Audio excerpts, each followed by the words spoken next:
What is going on, nerds and nerdettes? It's your boy, Stevie B, with my weekly haul video. It's not a big haul this time. Kind of slowed down a little bit. Wasn't much at the LCS come out this week. Well, I mean, there's some big books come out this week, or as of, this filming. But, which is, I'm trying to get the weekly hauls to come out a little more on time, so they're probably about a week behind, but I have to wait for them to come in the mail, so I don't, because I got the douche canoe comics and all that, where I don't go there to pick up my weekly shit, so I'd rather order them from freaking New York and Midtown or whatever, than to go 5 miles down the street and order from this piece of crap.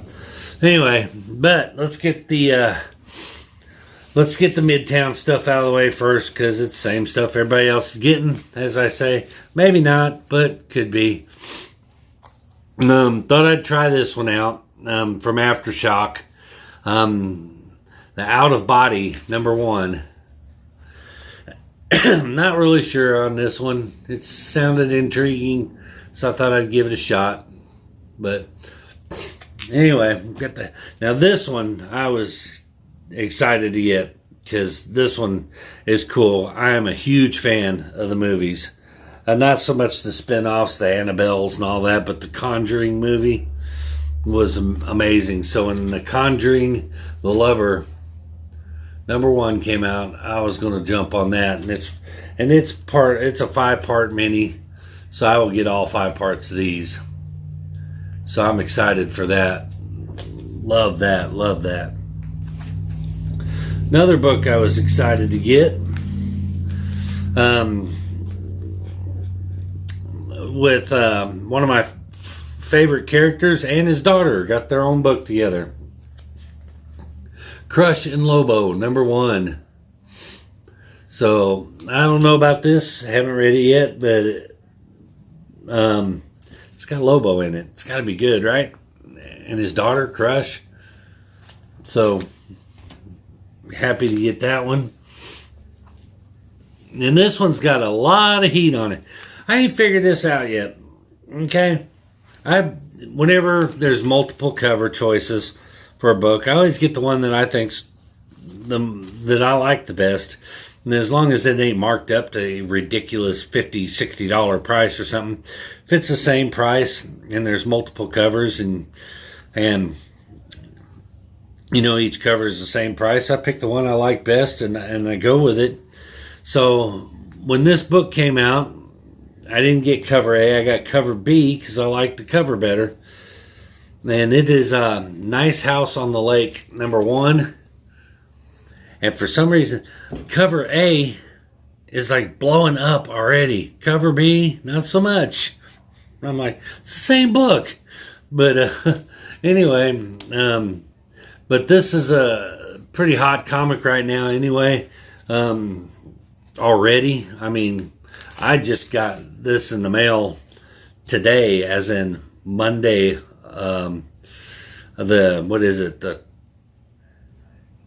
What is today? The 12th, 13th? I don't know. But at any rate, but I just got it in the mail today, and it's a hot book. But like I said, cover A is blowing up, but cover B is still, you can get it for cover price. I don't understand that, but go for it. It's me. It's me, man. It doesn't matter. I always jump on the bandwagon either too late or I buy the wrong ones. And that's why I tried to get into sports cards once. And I got in on the Shaquille O'Neal hype when he was just starting. And I bought the Shaquille O'Neal rookie card. Still got it. But I got a Shaquille O'Neal rookie card thinking, okay, this is the one, this is where you blow up. Well, guess what? I bought the wrong Shaquille O'Neal rookie card, and that thing, to this day, is still like about $8. So, I always pick the wrong one. It's always the wrong one. But anyway, so next up, I got the final part in the Man Bat series. So now that I got all 5 parts, I'm going to read it. I'm going to read it. Because I've been waiting to get all 5 parts. Because I do not like, my memory retention is horrible. So I do not like to have to wait. Or I do not like to have to read a part and then wait a month to get the next part. It drives me nuts. So I get them all, then read it. All right. Next up, we got part 1 of Star Wars War of the Bounty Hunters. I'm honestly getting this as solely just spec. I'll be perfectly honest with you.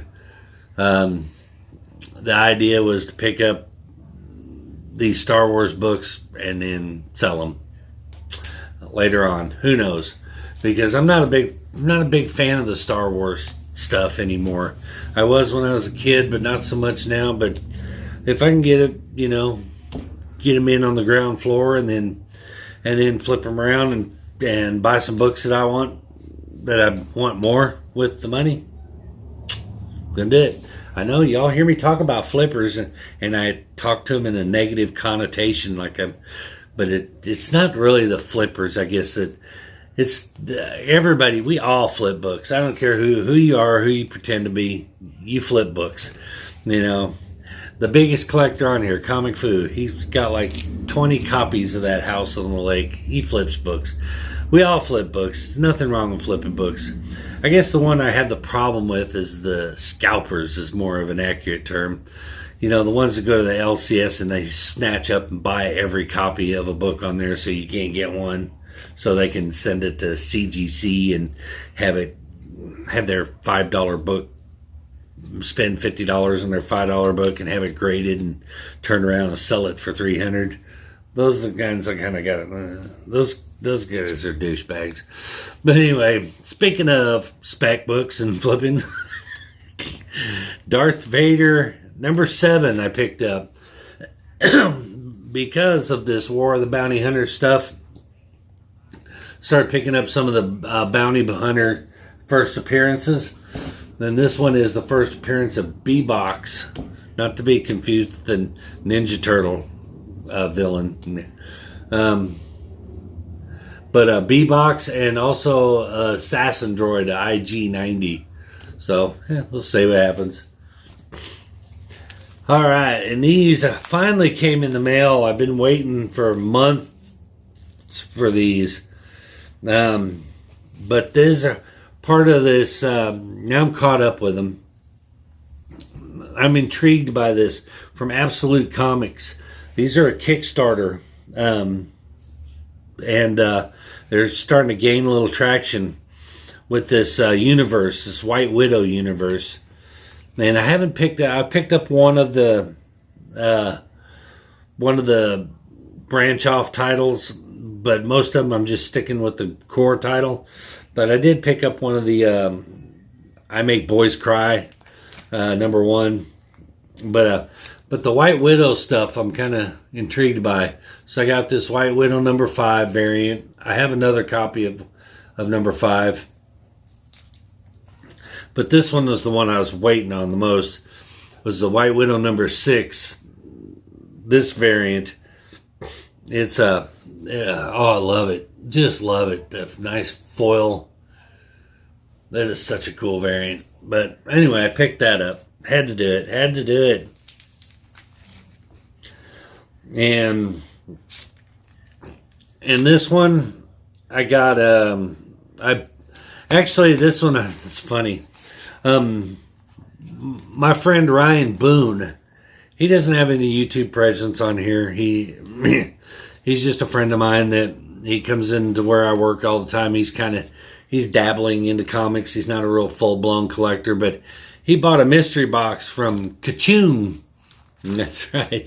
Boss Kong. He bought a mystery box based, because he saw it on my video and he wanted to give one a shot. So he bought a mystery box for Kachun and he brought it up to me to show me what he got. And one of the books he got in there is one that I kind of really wanted. So I bought it from him. So Kachun, See, I don't have to buy your mystery boxes because sometimes they just come to me. But it's not a monster key or nothing. It's just one that I thought was cool and I kind of wanted. But it's Justice League of America Annual number 2. And this is the first appearance of Vibe. It's also the first appearance of Gypsy and Airwave. But the main reason I bought it is it's the first appearance of Vibe. And Vibe is a character on the CW show Flash that I really like. He's one of my favorite characters on the show. So when I had a chance to get his first appearance, I had to jump on it. So I got it. Alrighty, now last but not least, let the controversy begin. Alright. Here about a week ago, I was watching, and it was funny because I'd already bought this book, but it's finally showed up. But I was watching Wink Ink's channel, and he was talking about X-Men keys, which, I've been talking about also on here, getting these, these cheaper, first appearance of Rogue and Apocalypse, and getting these reasonably priced keys from X-Men, because he and I both agree on one thing, and that is that X-Men characters are bound to blow up.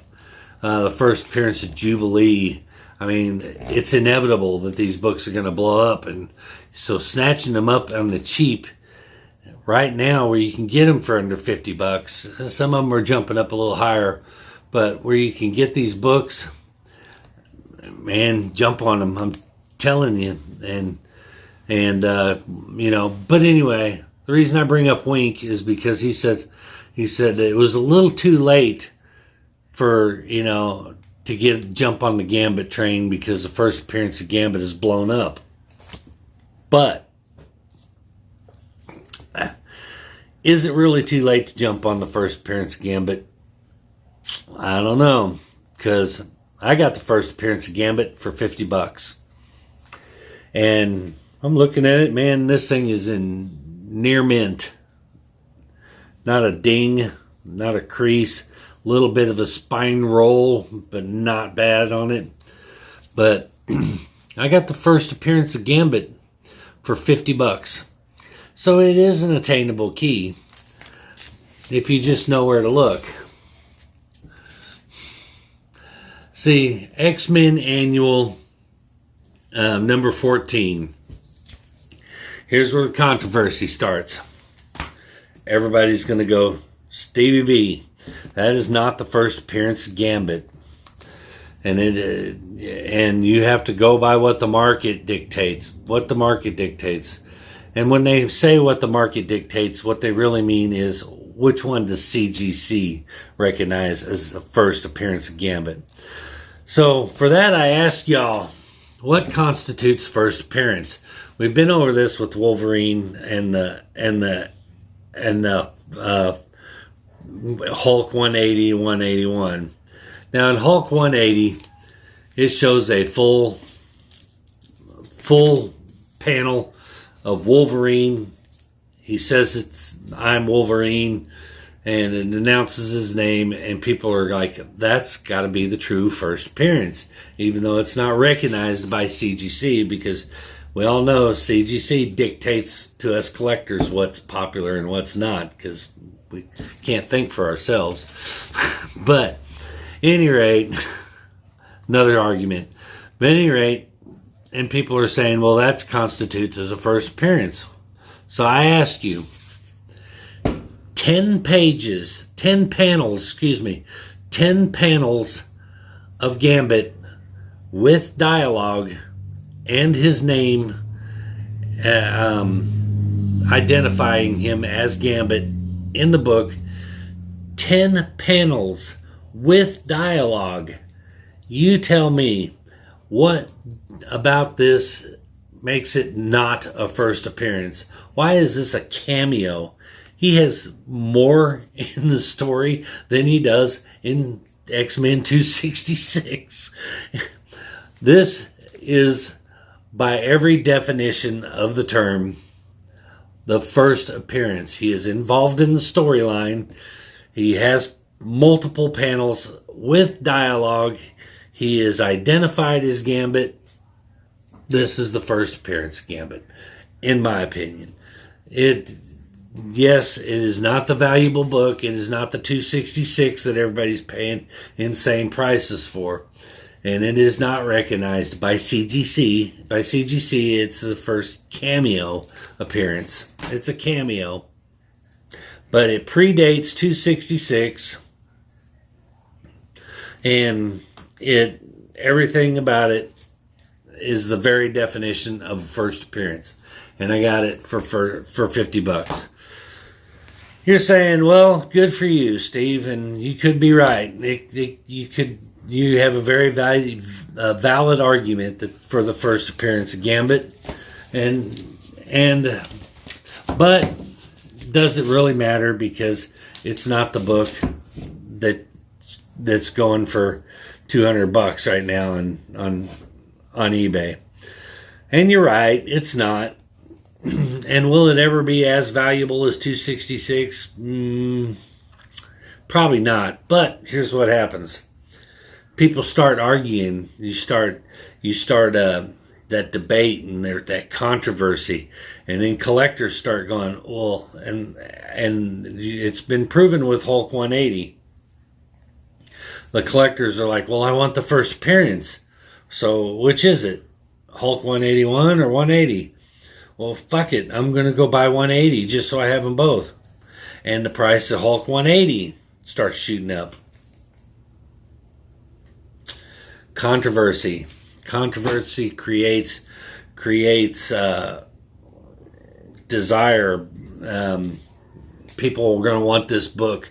People are going to go, well, I thought I had the first appearance of Gambit, but this one predates the 266, and it has 10 panels of Gambit with dialogue. He has 7 instances of dialogue with Storm, and he's identified as Gambit. Oh, shit. And collectors are going to want this issue. So that's going to creates desirability, and people will start clamoring for this book.